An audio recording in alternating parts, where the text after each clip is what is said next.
성도 여러분, 지금 앉아 계시는 그 자리에 성령님께서 실제로 생수의 강과 같이 가득히 임재해 계십니다. 옆에 분하고 한번 인사하시기 바랍니다. 성령 충만하십니다. 얼굴에 빛이 나십니다. 전국과 전 세계에서 이 방송을 보고 계시고 또 비디오실에서 또 지방의 지교회에서 함께 이 말씀을 듣고 계시는 성도 여러분, 지금 성령께서 함께 계십니다. 오늘은 창세기 22장 말씀을 보도록 하겠습니다. 22장은 모리아산 번제 사건을 기록했습니다. 1절에서 2절까지는 하나님께서 아브라함에게 그의 독자 이삭을 번제로 바치라고 시험을 하셨습니다. 그리고 3절에서 6절까지는 아브라함이 하나님의 명령대로 순종하기 위하여 일찍이 일어나 모리아산으로 향하여 갔습니다. 7절에서 8절까지는 아브라함이 이삭의 질문에 대해서 대답을 했습니다. 9절에서 11절까지는 아브라함이 이삭을 번제로 드리려고 행동을 개시할 때에 여호와의 사자가 그것을 만류한 내용을 기록하고 있습니다. 그리고 12절에서 14절까지는 하나님께서 이삭을 대신하여 한 수양을 예비하여 주셨습니다. 15절에서 19절까지는 하나님께서 일찍이 아브라함에게 주신 약속을 재확인시켜 주셨습니다. 그리고 20절에서 24절까지는 아브라함의 동생 나홀의 자녀에 대한 말씀을 기록하고 있습니다. 22장 1절을 보시면은 그 일 후에 하나님이 아브라함을 시험하시려고 그를 불렀습니다. 아브라함아, 그가 대답했습니다. 예, 주님, 제가 여기 있습니다. 여호와께서 말씀했습니다. 너의 아들, 너의 사랑하는 독자 이삭을 데리고 모리아 땅으로 가서 내가 너에게 지시하는 한 산 거기에서 그를 번제로 드리라. 아브라함이 아침에 일찍 일어나 나귀에 암장을 지우고 이삭을 데리고 번제에 쓸 나무를 쪼개어 가지고 떠나 하나님의 자기에게 지시하는 곳으로 갔습니다.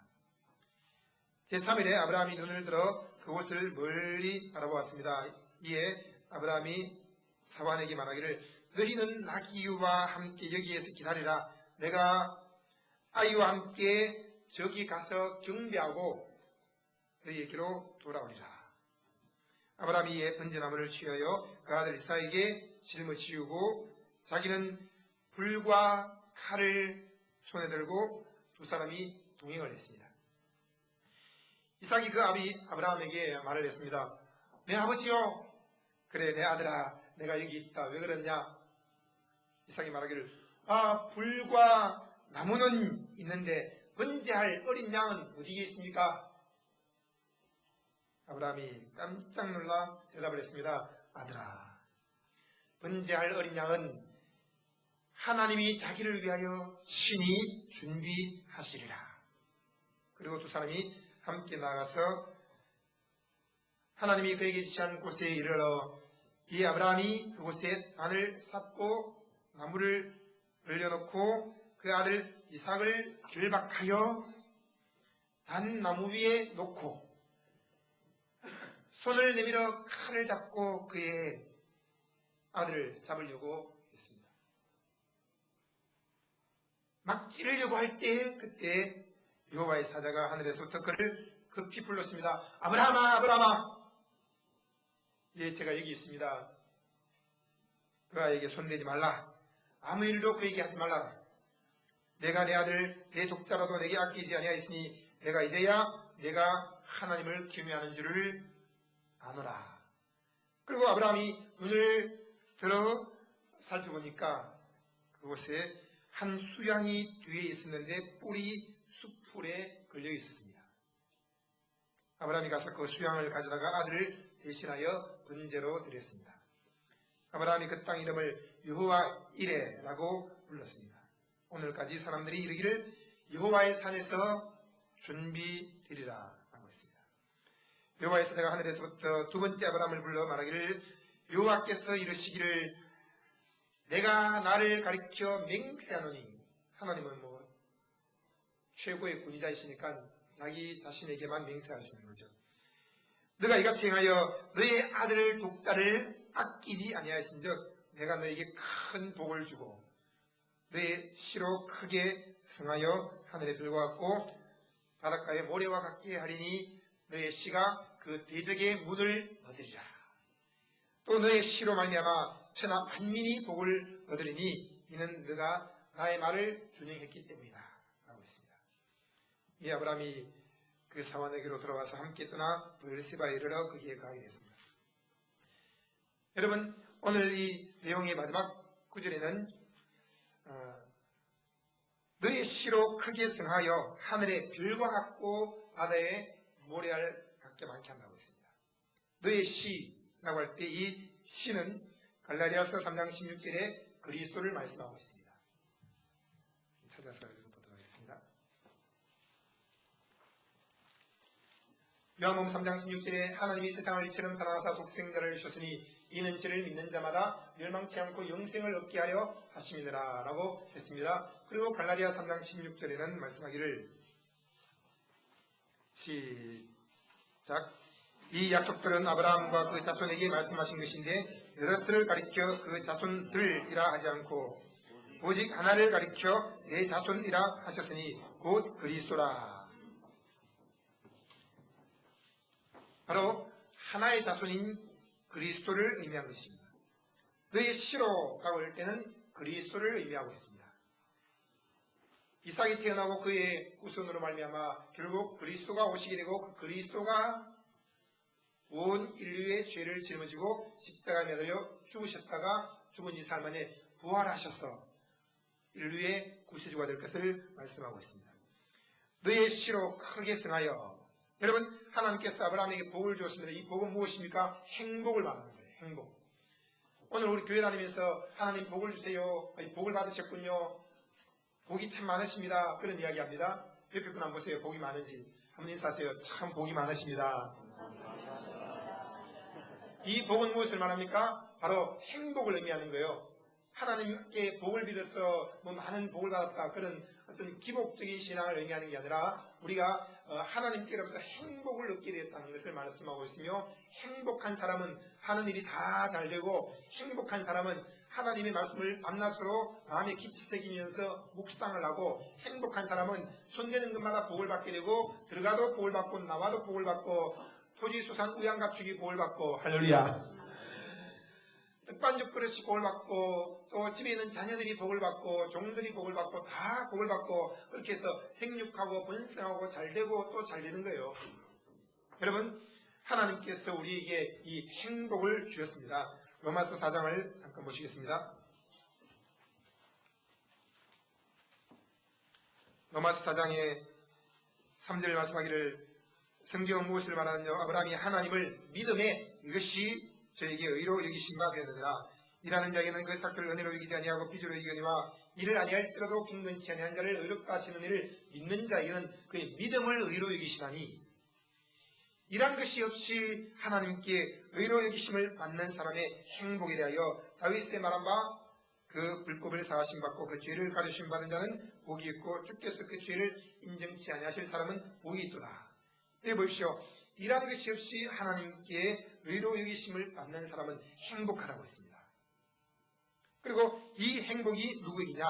아브라함처럼 믿음으로 말미암아 의로워진 사람에게다 라고 이야기하고 있습니다. 여러분, 우리에게 의를 주신 것, 우리 스스로가 착한 일 많이 했기 때문에 의로워진 것이 아닙니다. 아무리 죽을 때까지 많은 착한 일을 해도 그 착한 일은 티끌과 같이 작은 것입니다. 하나님의 영광에 이를 수 없고 하나님 보실 때 만족스러운 의라고 할 수가 없습니다. 그리고 성령 충만도 마찬가지예요. 제가 성령 충만 받기 위해서 몇 시간씩 기도했지만 그것은 한 컵의 성령 충만이었고 한 동이의 성령 충만이었지 생수의 강처럼 흘러넘치는 것은 아니었습니다.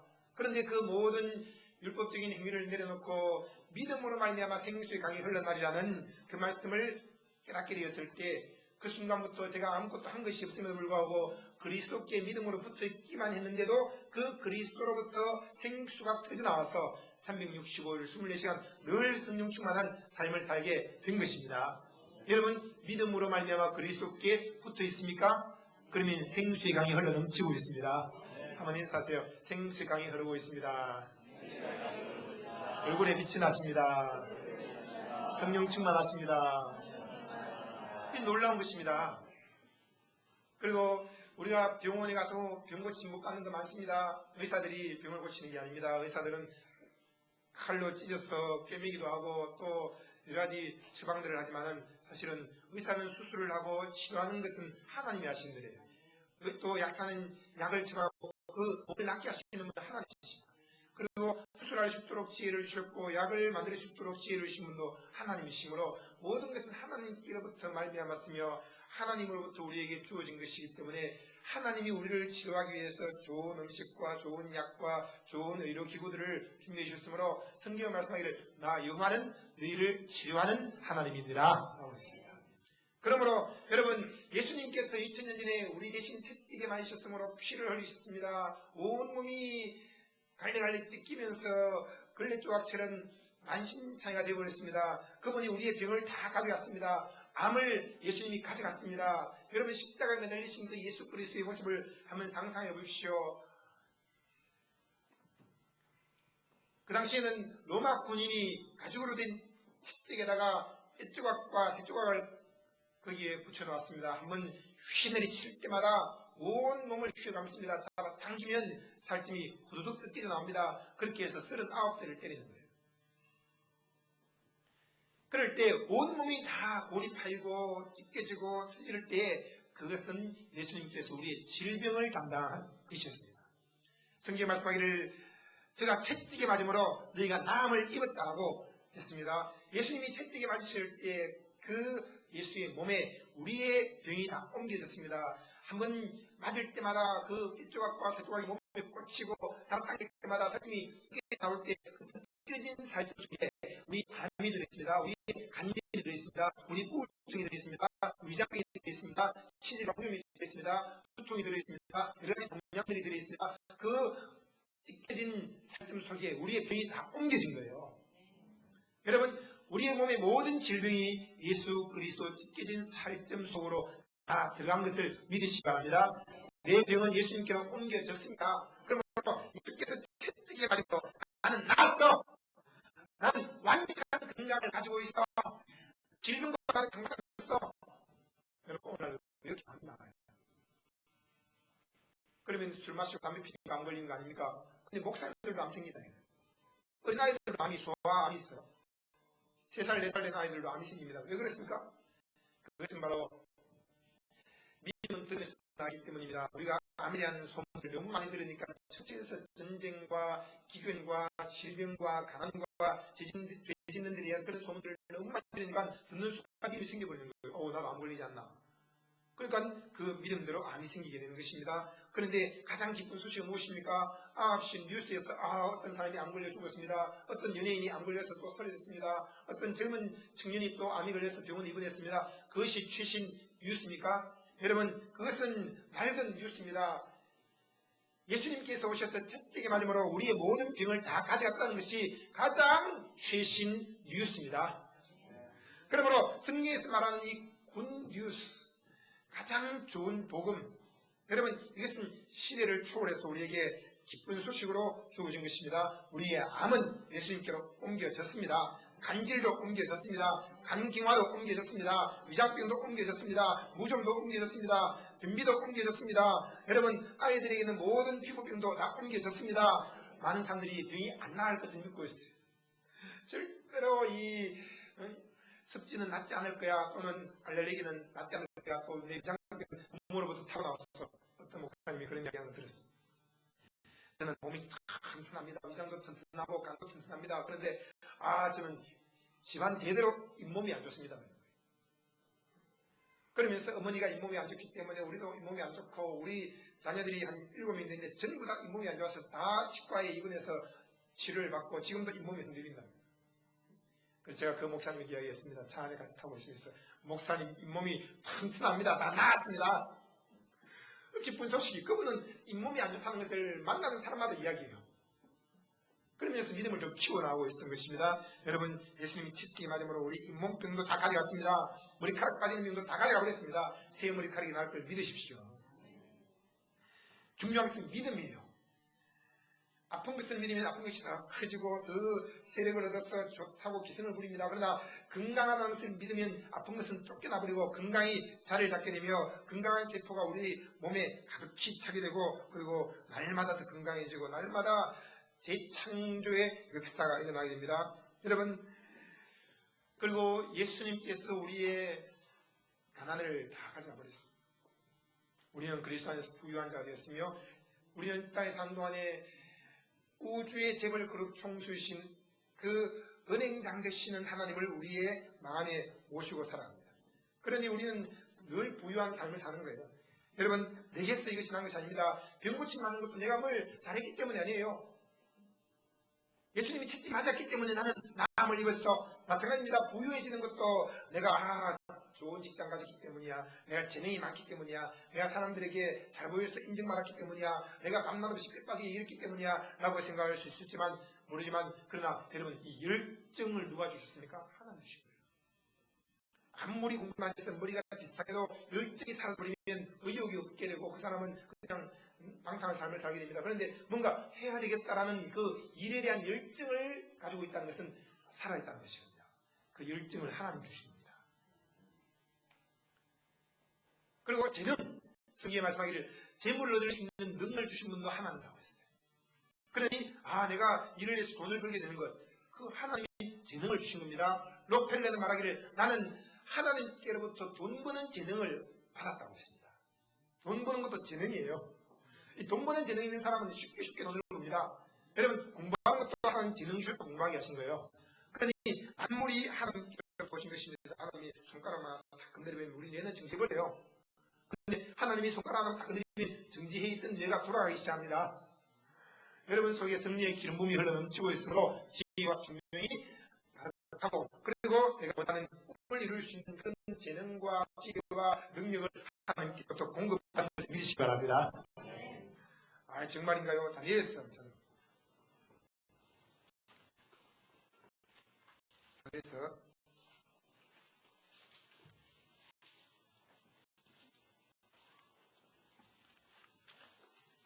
1장 구약성경 1232쪽입니다. 17절 시작. 하나님이 이 네 소년에게 지식을 얻게 하시며 모든 학문과 재주에 명철하게 하신 후에 다니엘은 또 모든 이상과 몽주를 깨달아 알더라. 자, 20절 시작. 왕이 그들에게 모든 일을 묻는 중에 그 지혜와 총명이 온 나라 박수와 술객보다 10배나 나은 줄을 아니라. 보세요. 하나님이 지식을 얻게 하셨고 하나님이 학문과 재주에 명철하게 하셨고 하나님이 이상과 몽주를 갖게 하셨고 하나님이 세상적인 수많은 무당이나 또 박사들이나 철학자들보다도 100배나 더 뛰어난 지혜를 주셨다고 말씀했습니다. 여러분, 지혜롭습니까? 똑똑합니까? 재능이 많습니까? 힘이 있습니까? 그 모든 것이 하나님이 선물로 주신 것을 믿으시기 바랍니다. 우리의 자녀를 보세요. 원래 자녀가 없었습니다. 하나님 자녀를 주셨습니다. 자녀를 주실 때 하나님이 머리만 빼고 줘버리면 어떻게 됩니까? 그러면 그건 뭐 동물이 아니에요. 근데 머리를 주셔서 뇌로 생각을 하게 하시고 하나님을 경외하게 하시고 머리만 주기 전에 가슴을 주십니다. 가슴 것으로 느끼고 또 가슴으로 사랑을 나눌 수 있도록 가슴을 주신 거예요.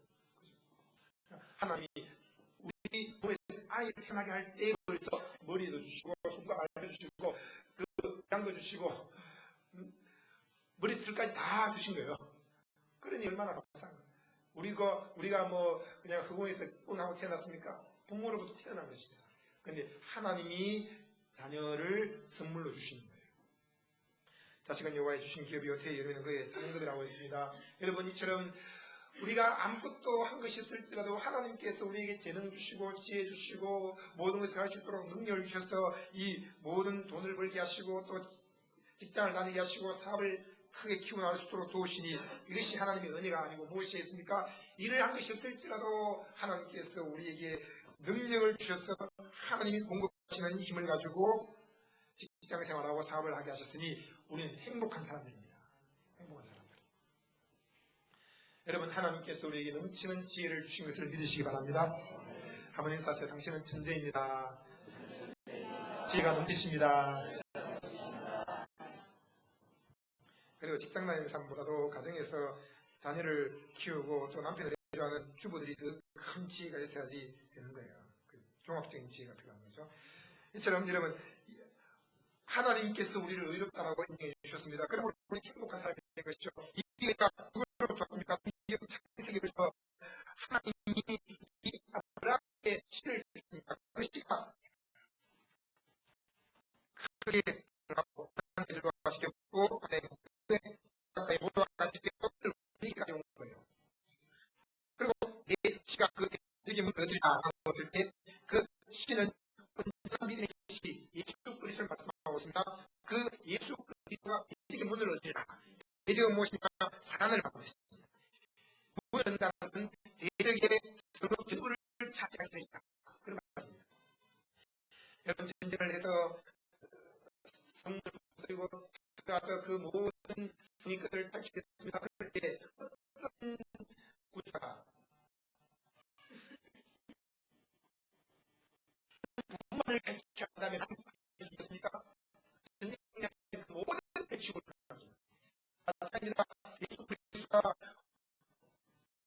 오셔서 그분이 사단의 증사와 권세를 깨뜨려 버리시고 십자가에 못 죽으심으로 말미암아 사단을 정죄했습니다. 그리고 그분이 부활하심으로 말미암아 죄가 사단의 하나님을 증명하셨고 그분이 사단의 문을 얻게 됐습니다. 대적의 문을 얻게 됐습니다. 그리고 또 내 씨로 말미암아 천하 만민이 복을 얻으리. 이는 내가 나의 말을 준행하였습니다 하고 있는데, 여러분, 여기서 사단의 세력을 물리친 것을 말씀하고 있습니다. 예수 그리스도가 죄의 세력을 물리쳤습니다. 목마름의 세력을 물리쳤습니다. 병의 세력을 물리쳤습니다. 가난의 세력을 물리쳤습니다. 어리석음의 세력을 물리쳤습니다. 그리고 예수 그리스도께서 모든 전리품을 취하여서 우리에게 선물로 안겨주셨는데 그 선물이 무엇입니까? 의를 선물로 주셨습니다. 생수의 강 성령 충만을 선물로 주셨습니다. 그리고 건강을, 치료를 선물로 주셨습니다. 또 물질적인 풍요로움, 억만장자의 부를 우리에게 선물로 주셨는데 그것을 저는 천국의 부라고 믿고 있습니다. 여러분, 지옥의 가난을 다 쫓아내버리고 천국의 부를 우리에게 선물로 주셨습니다. 그리고 하나님의 지혜를 우리에게 선물로 주셨습니다. 이처럼 우리가 성령 충만과 건강과 세월의 부담과 신적인 지혜를 다 우리에게 선물로 주신 것입니다. 그리고 죄와 목마름과 병과 가난과 어리석음의 이 사단의 세력, 지옥의 세력을 완전히 물리치고 몰아내고 있습니다. 그 세력을 완전히 깨뜨려버린 것입니다. 그러므로 그리스도 안에 들어온 우리에게는 죄의 세력, 목마름과 병과 가난과 어리석음의 세력이 깨어져서 가루가 됐다는 것을 믿어야 됩니다. 여러분, 그리스도 안에서 행복한 사람이 되었습니다. 한번 더 인사하세요. 행복이 넘치시는군요.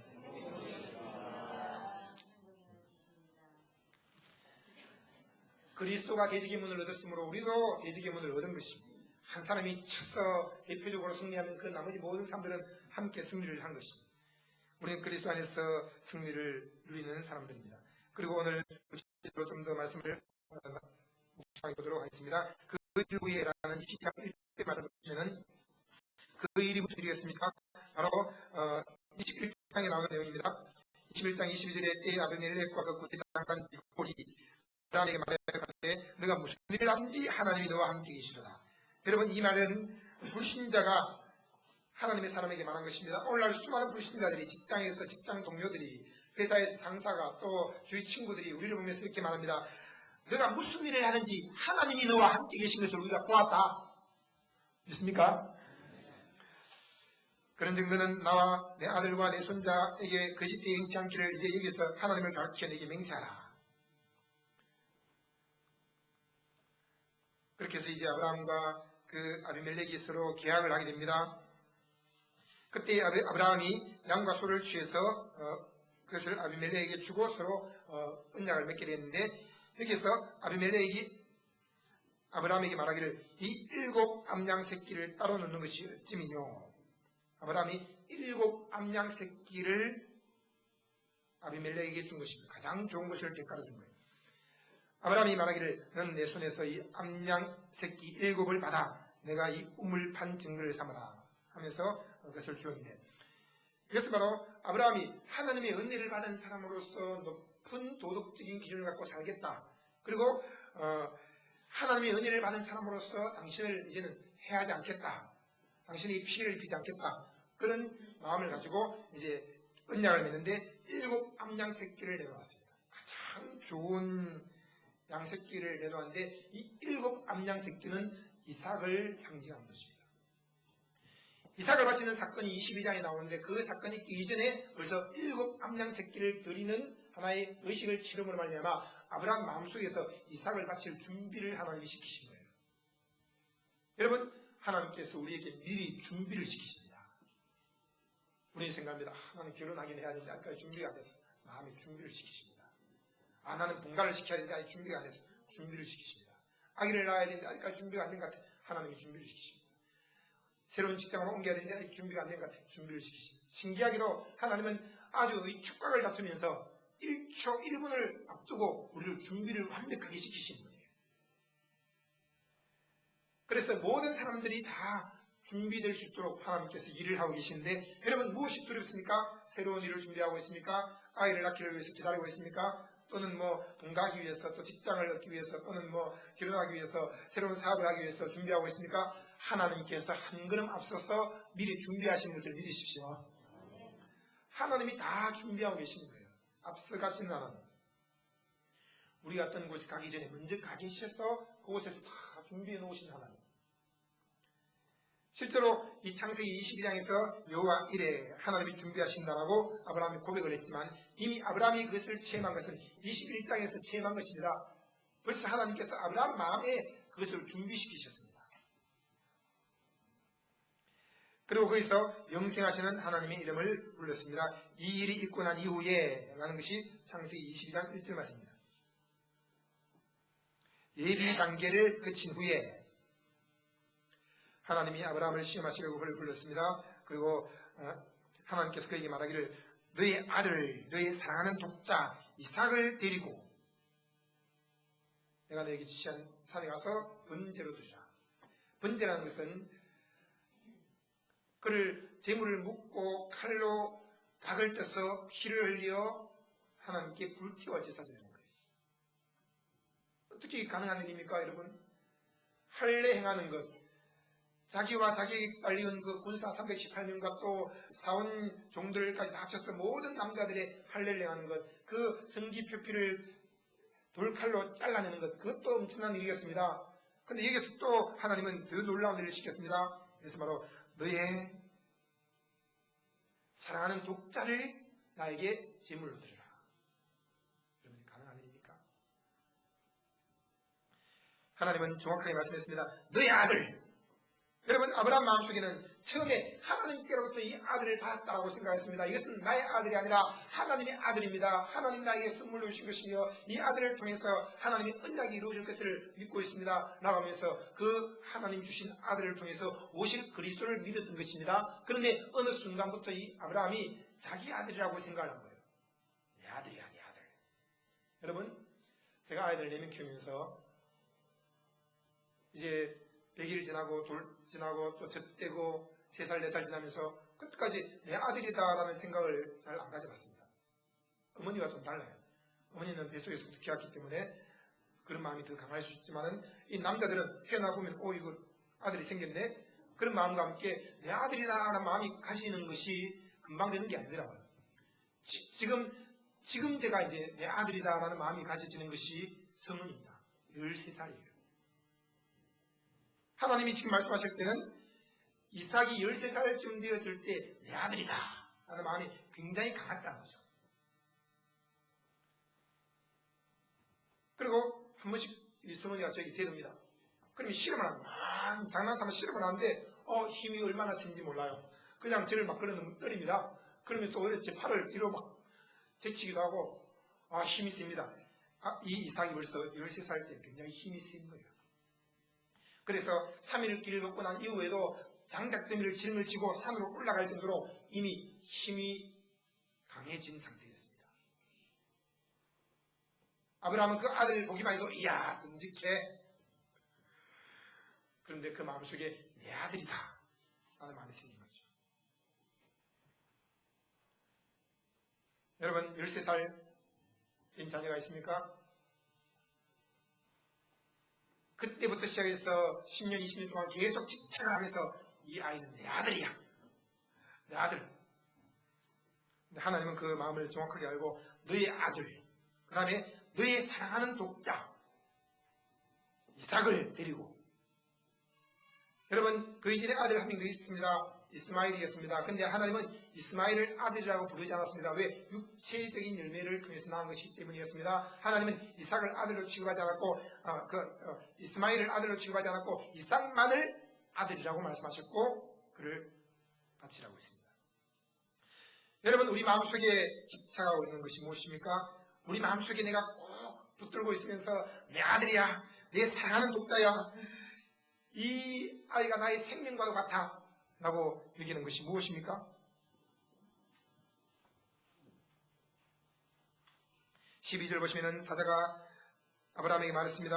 너의 아들을 너의 독자라도 내게 아끼지 아니하였은즉, 따라합니다. 아끼지 아니하였다.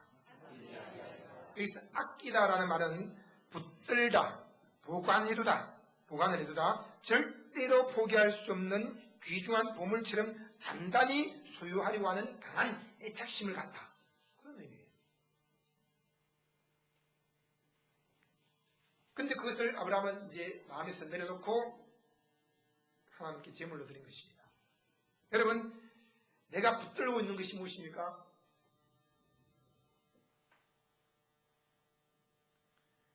내가 소중하게 보관을 하고 있는 것이 무엇입니까? 절대로 포기할 수 없는 귀중한 보물처럼 단단히 붙잡고 있는 아주 강한 애착심을 보이고 있는 어떤 분야가 있습니까? 주님은 그것을 번제로 드리라고 하십니다. 왜 그랬습니까? 하나님을 그렇게 붙들어야 되기 때문입니다. 여러분, 우리가 붙들고 보관을 하고 절대 포기하지 않고 귀중한 보물처럼 단단히 소유해야 될 대상은 오직 한 분, 하나님이십니다. 영생하시는 하나님, 나의 보배 되시는 하나님, 그분만이 그럴 수 있는 대상인데, 우리 마음속에 하나님을 제쳐놓고 눈에 보이는 어떤 마음을 그렇게 들고 집착하고 있다면 우리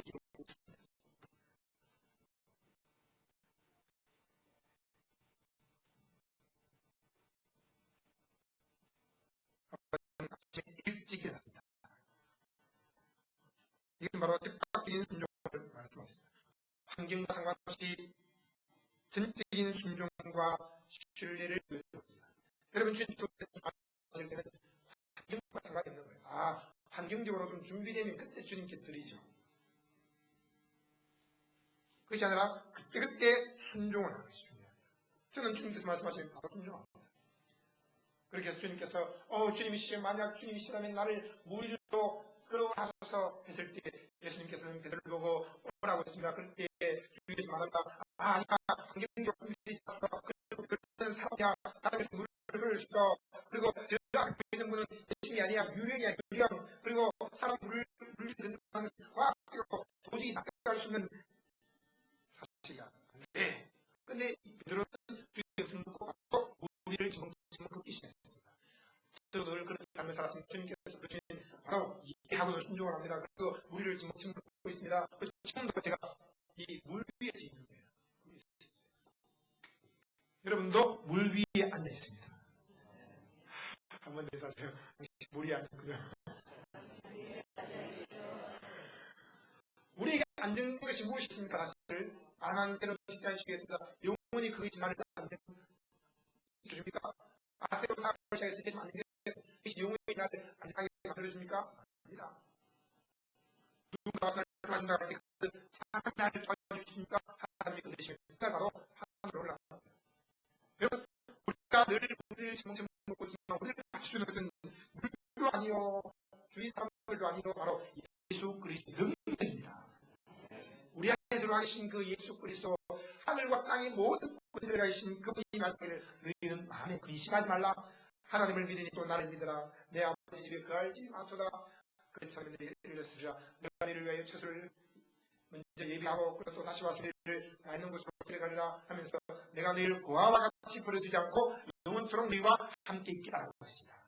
여러분, 예수 그리스도가 우리와 함께 계시면서 우리를 지켜주고 보호해주고 책임져주고 돌봐주고 필요한 것을 공급해주는 전능하신 하나님으로 우리 곁에 와 계십니다.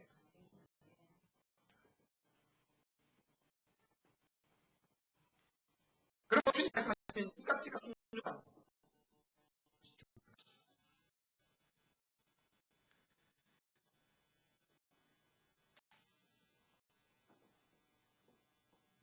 (3일) 동안 길을 여행한 후에 이제 이 이삭은 어깨에 나무 더미를 짊어졌습니다.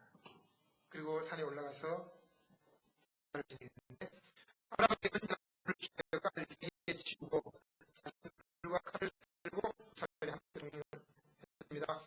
여러분, 이 이삭이 번제 나무를 짊어지고 산으로 올라가는 그 모습은 바로 십자가를 지신 그리스도를 예표하고 있습니다. 그리고 손에 불과 칼을 들고 올라가는 그 아브라함은 하나님을 의미하고 있습니다. 여러분, 2000년 전에 하나님께서 그의 독생자 예수 그리스도를 데리고 갈보리 언덕으로 올라가셨습니다.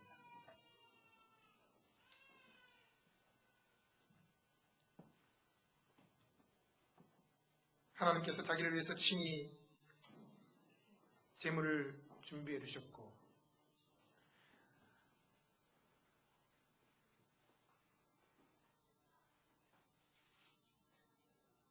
그리고 아브라함은 제사를 지낼 때 하나님께서 준비해 두신 그 수양을 가지다가 제사를 지내게 됐습니다. 여러분, 우리가 하나님께서 말씀하신 것을 따라 순종했을 때 우리는 그 소중히 여기는 것을 제물로 드리고 그것을 죽이는 지경까지 오게 됩니다.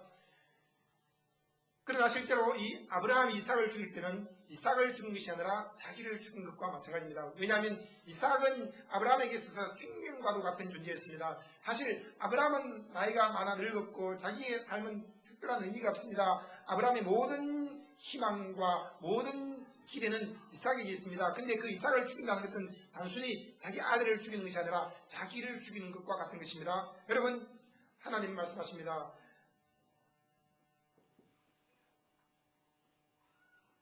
실제로 죽어야 될 사람은 바로 너 자신이다. 우리 생각합니다. 주님, 저 아내가 나를 너무 힘들게 만듭니다. 어쩌다가 저런 아내를 만나게 하셔서 이렇게 저를 핍박하십니까? 라든지, 또는 하나님 어쩌다가 이런 아이들이 태어나서 나를 힘들게 만듭니까? 그렇게 마음을 느낄 때도 있고, 때로는 좀 좋은 부모님 주시지 이런 부모님 주셔서 나를 힘들게 만드십니까? 제가 부모님만 좋은 사람 만났다면 제 인생은 달라질 수 있습니다. 그렇게 말하는 사람도 있고 다양합니다. 그런데 주님 말씀하기를 그들 때문에 너가 힘든 게 아니라 너가 살아있기 때문에 힘든 것이다. 너가 죽었다면 그들 때문에 힘들어할 이유가 아무것도 없는 것이다. 여러분, 내가 그리스도와 함께 죽으나니 내가 사시 아니요 오직 내 안에 그리스도께서 사신 것이다. 이제 내가 육체 가운데 사는 것은 나를 사랑하사 나를 위해 자기 몸을 버리신 하나님의 아들을 믿는 믿음 안에서 사는 것이라고 했습니다. 내가 살았다고 생각하면서 내가 모든 것을 부딪히니까 내가 힘들어지는 거예요. 그러나 나는 죽었습니다. 이때 그리스도가 나옵니다. 죽으실 때 그 그리스도 안에서 사는 죽은 사람이다. 내가 죽었다면 여러분, 죽은 사람은 무덤에 누워져 있습니다. 그 시체가 있습니다. 거기에 지나가는 사람들이 아무리 쳤든지 술병을 쳤든지 명치를 던지든지 바로 죽은 사람은 아닌 것이죠. 우리가 죽었다면 우리의 삶에 불편이나 있습니다. 모든 것이 감사할 것입니다. 여러분, 그리스도 안에서 내가 죽었다는 것을 인정하시면 많은 사람들이 뜻을 착각하고 있다는 것은 그리고 내가 주인을 생각하는 것입니다. 나는 죽었습니다.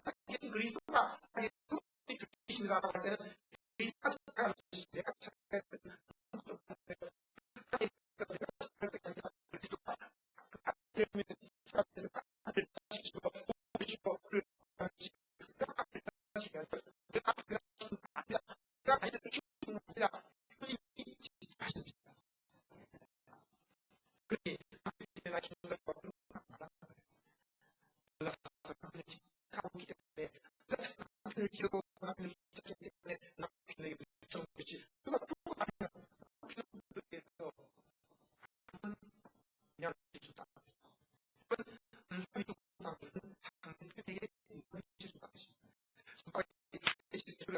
것이 죽어버리면 아무리 의미가 안 되고 그러나 그렇죠. 이 딸린 손이 죽고 있지 않습니까? 그렇지만 이 남의 단순히 사실은 살아가는 의미가 없는 죽은 거예요. 사실은. 맞습니다. 그 사람들이 사람이 죽었다 해서 당에서 약속과 같은 것이 특별히 당신 때문에 자녀 때문에 직장 때문에 회사 때문에 누구 때문에 힘들다고 말할 것이다. 내가 죽다고 인정하면 힘들어서 아무것도 없습니다. 부모님 때문에 집착하고 들어가고 있으니까 그러면서 우리가 시어머니가 그 친부모님하고 힘들어서 잠을 못 자고 일부러 간 사람들이 많이 있어요. 그런데 내가 죽었다면 부모님에 대해서 그런 마음 가질 이유가 하나도 없는 것입니다. 나는 죽고 내 안에 그리스도가 기도를 와주심으로 그 그리스도의 마음을 품고 부모님을 대하되 원수를 사랑할 수 있는 것이고 부모님을 이해하고 부모님을 공경할 수 있는 것이고 한번 인사하시기 바랍니다. 당신은 죽었습니다.